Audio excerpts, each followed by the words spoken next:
নমস্কার, আমি অন্বেষা আবার চলে এসেছি একটা নতুন ভিডিও নিয়ে। এখন বাজে ঘড়িতে 6:30 আর আমি আমার মেয়ের টিফিনটা রেডি করছি। আজকে বলেছে যে পরোটা নিয়ে যাবে, তাই ভাবলাম একবারে আমাদেরটাও করে নিই, তাহলে সকালবেলা একটু তাড়াতাড়ি ব্রেকফাস্টটা আমাদের হয়ে যাবে। কলেজ টাইমসে আমার মা আমাকে একদম এরকম তেল ছাড়া পরোটা বানিয়ে দিত। আসলে তখন মাকে বলতাম আমি কিন্তু তেল একদম খাবো না, ওই আর কি একটু ডায়েট কন্ট্রোল টুকটাক। তো তখন মা বলতো ঠিক আছে, তোকে আমি দারুণ একটা পরোটা বানিয়ে দেবো, এদিকে খেতেও ভালো লাগবে, আবার মোটাও হবি না। এই যে আমার মেয়ের টিফিন রেডি হয়ে গেছে, তাই এখন ওকে ঘুম থেকে ওঠাবো। আসলে আমি ভাবলাম যে আগে ব্রেকফাস্টটা করে নিই আর ওর টিফিনটাও গুছিয়ে নিই, তারপরে একবারে ওকে রেডি করাবো। তাই এখন ব্যাগ, জলের বটল, টিফিন সব ভালো করে রেডি করিয়ে নিচ্ছি।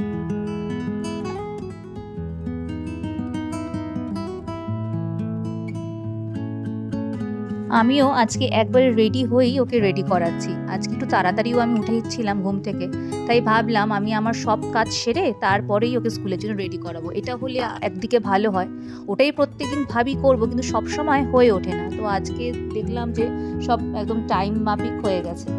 আমার মেয়ের আবার কদিন ধরে কি মন খারাপ, ওর চুল কাটিয়ে দিয়েছি, এবার স্কুলে নাকি ওকে সবাই বলছে এই তোকে নাকি ছেলেদের মতন লাগছে। প্রত্যেক দিন আসে স্কুল থেকে, এসে বলে মাম্মা চুলটা আমার কেন কাটিয়ে দিলে, দেখো আমাকে স্কুলে সবাই এরকম বলছে। আর প্রতিদিনই আমি ওকে বোঝাই চুল না কাটলে তোমার কাশিটা কিছুতেই কমতো না, এই জন্য তোমার চুল কাটিয়েছি। আর এখনও ক্রিম মাখাতে মাখাতে ওর আর আমার মধ্যে এই একই গসিপই হচ্ছে।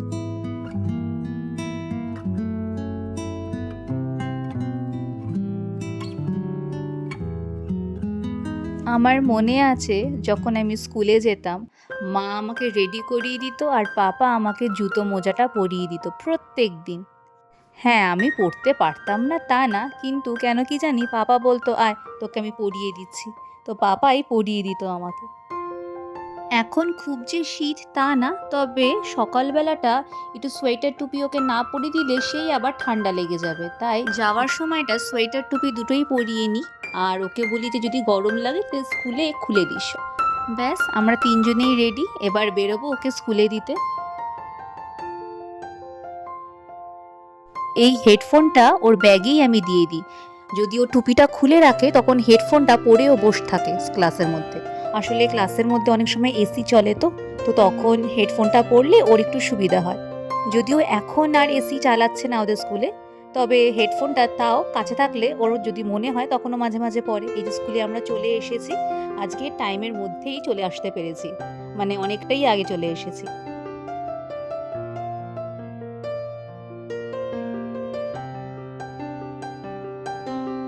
ব্যাস এই মেয়েকে পৌঁছে দেওয়ার দায়িত্ব শেষ, এবার চলো আবার সংসারের দায়িত্বে মন দিতে হবে এখন। আজকে ভাবছি বাড়ি যাওয়ার সময় বেল নিয়ে যাব, বেলের শরবত খেতে প্রচণ্ড ভালো লাগে, তাই ওকে বললাম যাওয়ার আগে একটা বেল নিয়ে যেও তো। গতবার গরমকালে অনেক বেল খেয়েছি আমরা দুজনে। এই যে দেখো এই বেলটা নিয়ে আসা হয়েছে, কত বড় বেলটা, আর রংটা দেখো ভেতরের একদম কুসুমের মতন। বিয়ের আগে পাপা কত বেলপানা করতো আর বলতো খা, এটা খেলে স্কিনও ভালো হয়, পেটও পরিষ্কার হয়। তখন আর কথায় গুরুত্বও দিতাম না, কারণ এইসব খেতে ভালোই লাগতো না। এখন নিজেও করতে পছন্দ করি আর খেতেও বেশ ভালো লাগে। মাঝে মধ্যে ওই হাঁটা খুন্তি না নাড়িয়ে এই সব কাজগুলো করতেও বেশ ভালোই লাগে। তবে আমার শ্বশুরবাড়িতে প্রচণ্ড ভালোবাসে এই বেলপানা খেতে, তাই তখন প্রচুর বেলপানা আমি খেয়েছি। বলতে গেলে প্রতিদিন সকালবেলাটা রুটিনই ছিল যে প্রথমে বেলপানা খাও, তারপরে ব্রেকফাস্ট করো। দেখেছো কতটা বেল বেরোলো এই একটা জায়গা থেকেই। ওই লোকটা অবশ্য বলছিল আমাকে যে এটা নিয়ে যাও, পরের দিন তোমরা আবারও আসবে আমার কাছে, এটা গ্যারেন্টি।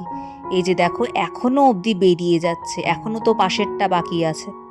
আজকে মনে হচ্ছে পুরোটা শেষ করতে পারবো না, কালকের জন্য একটু রেখে দিতে হবে। ভাবছি এক গ্লাস করে নিচেও দিয়ে আসবো। প্রায় আমার হয়ে গেছে পুরোটা বার করা, এবার বীজগুলো বার করে নেব। আর দুধ দেবো এর মধ্যে। দুধ দিলে বেশ ভালো লাগে। আর দুধ আমার ঘরে সবসময়ের জন্যই থাকে, কারণ মেয়ে খায় তো। তো আজকে একটুখানি এক্সট্রা দুধই আছে, তো ভাবলাম বেলপানার মধ্যেই দিয়ে দিই। জল দিয়েও খাওয়া যায়, কিন্তু দুধ দিলে বেশ ভালো লাগে খেতে। আর এই যে দেখো, এর মধ্যে একটুখানি বিট নুন ছড়িয়ে দিয়েছি। বিট নুন দিলে টেস্ট আরও বেড়ে যায়।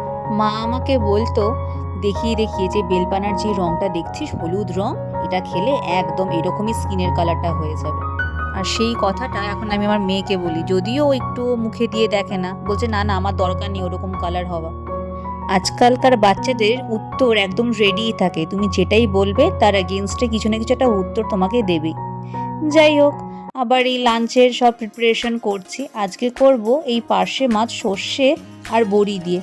তো বড়ি খুব একটা আমার ভালো লাগে না, তো আমার বর বলল যে না আজকে একটুখানি বড়ি দাও তো। তাই একটু সর্ষে ভিজিয়ে রেখেছিলাম, মানে সর্ষে গুঁড়ো আলাদা করে কিনেই আনি, খুব একটা যে পেস্ট করি তা না। অনেক সময় সাদা সর্ষে পেস্ট করে দিই, তবে আজকে সাদা সর্ষে নেই বলে তাই গুঁড়োটাই কিনে এনেছি। আর এখানে আলুটা একটু ভেজে রেখেছিলাম, তো তাই সর্ষের মধ্যে এখন দিয়ে দিচ্ছি। আর কটা বড়ি ভেজে দিয়ে দেবো, তো অল্পই দেবো যেহেতু আমি খাই না একদম, তো অল্প করেই দেবো যাতে শুধু ওর পাতেই পড়ে। তো আমার এদিকে রান্না প্রায় হয়ে এসছে।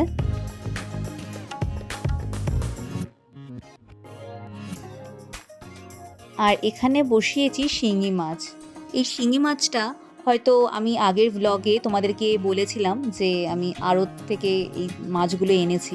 যদি তোমরা দেখে না থাকো অবশ্যই একবার দেখো। তো সেই মাছটাই করছি, সেদিনও করেছিলাম, আর আজকে কয়েকটা মাছ আমার থেকে গেছিলো, তো সেই কটাই আজকে করে নিচ্ছি। শিঙি মাছ খেতে এত ভালো লাগে না, আমি পেঁয়াজ আর সামান্য একটু রসুনও দিই, বেশ ভালো লাগে খেতে। আর লাল লাল করে ঝোলটা করি, আমার মেয়ে তো প্রচণ্ড ভালোবাসে। আমার বর আবার মাঝে মাঝে শিঙি মাছের ঝোলে কাঁচকলা দিয়ে রান্না করতে বলে। মানে আমি তখন কি করি, কাঁচকলাটাকে আগে নুন হলুদ দিয়ে সেদ্ধ করে নিয়ে তারপরে লাস্টে ঝোলের মধ্যে মেশাই। অনেক সময় অনেকে কি করে, মানে সেদ্ধ না করে যদি ডিরেক্টলি ওটা দিয়ে রান্না করতে শুরু করে তাহলে রঙটা কালো হয়ে যায়, মাছের ঝোলের রঙটা। কিন্তু আমার বর এতই ভালোবাসে খেতে, তখন কি আর করব, কাঁচকলাগুলো তখন সেদ্ধ করে নিই, তারপরে ঝোলের মধ্যে দিই যাতে আমিও একটুখানি খেতে পারি।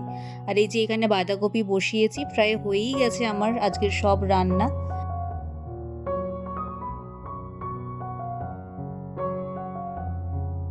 আর এই যে আমার মেয়ে স্কুল থেকে চলে এসেছে, আর এই সব কুকীর্তি করে বেড়াচ্ছে। এই যে কি জলের মধ্যে হ্যান্ড ওয়াশ মিশিয়েছে, হ্যান্ড ওয়াশ মিশিয়ে ও নাকি বাবলস বানাবে। কে কি ওটা দিয়ে বাবলস বানাচ্ছিস? বাবা, কোথাকার ইঞ্জিনিয়ার এসছে। তাকা এদিকে। আর এখন কোথাকার একটা বোতল পেয়েছে, ওইটার মধ্যে জলটাকে ঢোকাবে প্রেস করে করে। কি যে করে বেড়ায়, ওকে কিছু না কিছু করতেই হবে। তার মানে ভাবো যখন ওর ছুটি থাকে তখন আমার অবস্থা কি হয়। মাঝে মাঝে আমার মেয়েকে আমি বলি, দেখবি কোনদিন আমি পাগল হয়ে বাড়ির বাইরে বেরিয়ে গেছি। ওটা আবার শুনে আমার মেয়ে বলে, আমিও তোমার সাথে চলে যাবো মাম্মা, কোনো ব্যাপার না, আমি তোমার পেছন পেছনেই যাব। কি কথা ভাবো। এখন বাজে 1:30, আমার মেয়েকে স্নান করিয়ে দিয়েছি, এবার ও বলছে আজকে পুজো দেবে। তাই আমি ভাবলাম যে ঠিক আছে, ওর যখন ইচ্ছে করেছে তাহলে করুক। ও মাঝে মাঝেই পুজোটা করে, তো একটু দেরি হয় ওর করতে, কিন্তু আমি ভাবি যে না, আস্তে আস্তে শিখুক। আর পুজোয় মন দেওয়া তো ভালোই, তো ও বেশ সুন্দর করেই করে পুজোটা, আমাকে আর কিছু বলতে হয় না। আর মোটামুটি সবই জানে কোথায় কোনটা থাকে। আর পুজোর বাসনগুলো একাই সুন্দরভাবে ধুতেও পারে, মানে ওখানে আমাদের পুজোর জন্য আলাদা করে সাবান বা তেঁতুল এসব সব কিছু রাখাই থাকে। তো সেখানে যেটা যেখানে দরকার হয় সুন্দর করে মানে মেজে ঠেজে নিয়ে আবার ওইখানেই রেখে দেয়। বেশ ভালোই পারে দেখি করতে এখন।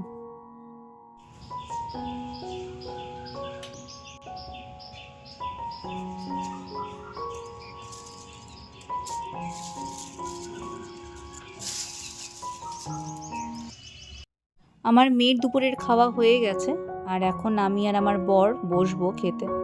আজকে আমার একটু বেশি খিদে পেয়ে গেছে, যেহেতু আমার পছন্দের মাছ হয়েছে, তাই একটু বেশি ভাত নিয়েছি আমার জন্যে। এখন বাজে বিকেল 5টা। দেখো ছাদটা খুলছি, কিরকম রোদ, তাই ভাবো এখন থেকেই এই অবস্থা, গরমকালে তাহলে কি হবে, আমি শুধু সেটাই ভাবছি। এই যে একটুখানি ছাদে এসেছিলাম, ভাবলাম যে একটু হালকা রোদ হবে, একটু যাই ছাদে। ও মা, গিয়ে দেখি কি রোদ! ভাবো 5টা বাজে, তাতেই এই অবস্থা। না, ছাদে বেশিক্ষণ থাকা যাবে না, নিচেই গিয়ে বসি। এই যে আটকে দিলাম, চলো নিচেই যাই, উপরে আর থাকা যাচ্ছে না। নিচেই আরাম লাগছে এখন যা মনে হচ্ছে। ভাবলাম যে হালকা রোদে একটুখানি বসবো। ও বাবা, সে রোদ গা পুড়ে যাচ্ছে। এখন হচ্ছে সন্ধ্যে 6:30, সন্ধ্যে ঠন্ধে দিয়ে এখন ভাবছি একটু ফল খাবো আমরা সবাই মিলে। আসলে 2 দিন আগে আমার বর অনেকগুলো ফল এনেছিল, মানে এই লেবু আনা হয়েছিল। তাই আজকে ভাবলাম কয়েকটা কাটি সবাই মিলে খাই। আঙুর খাওয়া হচ্ছে বেশ কয়েকদিন ধরে, আপেলটাও খাওয়া হচ্ছে, তো লেবু অনেক দিনই আনছিলাম না। আমার মেয়ের আসলে কাশি হয়েছিল, তো লেবুটাকে অ্যাভয়েড করছিলাম। এইদিকে আমার মেয়ে আবার লেবু খেতে প্রচণ্ড ভালোবাসে, মানে যে কোনো লেবু, কমলা লেবু হোক, মৌসুম্বি লেবু হোক। তো ভাবছি আজকে কেটে 3জনে মিলে একটুখানি খাবো, বেশ ভালোও লাগে না কেটে কেটে ফল দিতে। আমার মা যদি এই ভিডিওটা দেখে ভাববে যে বাবা, আমার মেয়ে কত কাজের হয়েছে। সত্যি বলতে কি, আমি লেবুটা জুস যদি না করে দিত আমি খেতাম না। মানে এতটাই, এটাকে কুড়ে বলবো না কি বলবো আমি জানি না। মানে এখন যদি আমার মা দেখে যে আমার মেয়ে এইসব করছে আর বলছে যে ভালোই লাগে করতে, আমার মা বসে বসে ভাববে যে বাবা, আমার মেয়ে এখন এইসব করতেও তার ভালো লাগে। বেশ অনেকগুলি লেবু কাটা হলো, দেখি এবার কিরকম হয় খেতে। বাবা, লেবুটার থেকে দেখো কত রস বেরিয়েছে, কাটছি আর রসগুলো বেরোচ্ছে। আসলে কোনো একটা ভালো কাজ যদি তুমি প্রতিদিন করো, সেটা একঘেয়েমিই লাগে। সেই কাজটা যতই সুন্দর আর ইজি হোক না কেন, প্রতিদিন তাই বলে সেই কাজ করতে ভালো লাগবে না। কিছুটা ব্যাপার আমার ক্ষেত্রেও এরকমই হয়েছে। ব্যাস, কাটাগুলো হয়ে গেছে। এবার একটা প্লেটে সুন্দর করে সাজিয়ে আজকে আমার বরকে দিয়ে বলবো, নাও তোমার জন্য আজকে সুন্দর করে কেটে কুটে নিয়ে এসেছি। আর তোমাদের সাথে গল্প করতে করতে দেখো সুন্দর কাটাও হয়ে গেল। আর এইগুলো এবার ফেলেও দিতে হবে খোসাগুলো, নাহলে রেখে দিলে, এখন আবার গরম পড়েছে তো আবার একটুখানি গন্ধ বা পোকা হয়ে যেতে পারে। আর এই একখানা আপেল দেখি রয়েছে লেবুর সাথে, আমি খেয়াল করেছিলাম না। তো ভাবছি এটাকেও কেটে দিই। আমার মেয়ে আবার আপেল খেতে খুব ভালোবাসে, কিন্তু আবার আপেলের চিপস কেটে দিতে হবে, মানে হচ্ছে একদম পাতলা পাতলা করে। তবে স্কুলে আমি ওরকমভাবেই কেটে দিই যাতে পুরোটা কমপ্লিট করে। আজকে আর ভাবছি এইভাবে কাটবো না, বলবো এইভাবেই খা আজকে তুই। তাহলে চলো ওদেরকে ফলগুলো এখন দিই সুন্দর করে সাজিয়ে। আর তোমরা বলবে যে ভিডিওটা আমার কেমন লাগলো। যদি ভালো লাগে অবশ্যই একটা লাইক করে দিও, আর অবশ্যই কমেন্ট করো কিন্তু। আর এরকম নতুন নতুন ভিডিও দেখার জন্য আমার এই ছোট্ট চ্যানেলটিকে অবশ্যই সাবস্ক্রাইব করো। আর তোমরা কমেন্ট না করলে কি করে বুঝবো আমার ভিডিওগুলো ভালো হচ্ছে কিনা। আজ তাহলে আসি, টাটা।